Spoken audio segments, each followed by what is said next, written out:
দরিদ্র কাঠমিস্ত্রি হেলাল উদ্দিন সংসারে সচ্ছলতার আশায় পালেন গরু। ২৯ এপ্রিল রাতে চুরি হয়ে যায় গোয়ালে থাকা একমাত্র গরুটি।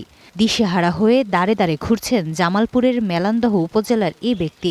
তবে গরু আর ফেরত পাননি। আমি গরুটা ফিরেই দেবো, আর গুলি না দিলে তোরটা দিয়ে দিব এই বলে বললো। চিন্তা করেন না, আপনি নিশ্চিন্তে থাকেন, আপনি গরু পাবেন। এইভাবে বলতে বলতে আজকে আমার 15 দিন ধরে ঘুরাইতেছে।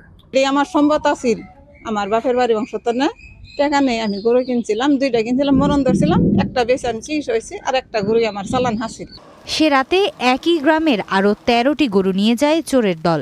এমনই এক ভুক্তভোগী রুবেল মিয়া। 4টি গরু চোরে নেওয়ায় গোয়ালঘর এখনো শূন্য। পাগল প্রায় রুবেল মিয়া, ভেঙে পড়েছেন গরুর শোকে। গরু সাইডে ছিল আমার সন্তানের মতন। গরু সাইডে যখন গোল করে না পাই, আমি সোজা কথা পাগল হয়ে গেছি।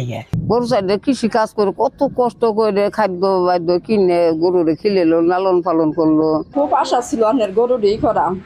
আমার মেয়েকে বিয়ে দিব, শিক্ষার পরে কেমন আসে আমার গরুটা কেমনে কি হইলো। এরই মধ্যে ঘটেছে প্রতারণার ঘটনা।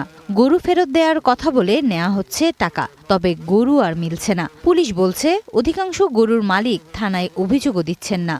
জামালপুর জেলার প্রত্যেকটা উপজেলার সাথে যে কানেক্টিং সড়কগুলো আছে এবং জামালপুর জেলার থেকে পাশের জেলার যে সড়কগুলো আছে সেগুলোতে আমরা চেকপোস্ট বসিয়েছি। প্রতি রাতেই তারা চেক করে এবং আমরা জামালপুর জেলায় যারা গরু চুরির সাথে সংশ্লিষ্ট তাদের তথ্যগুলো আমরা নিয়েছি এবং সেসব চোরদেরও আমরা আমাদের নজরদারিতে আছে। জেলার 7টি থানায় গত 3 মাসে গরু চুরির মামলা হয়েছে 4টি। এর বাইরেও ঘটেছে অসংখ্য চুরির ঘটনা।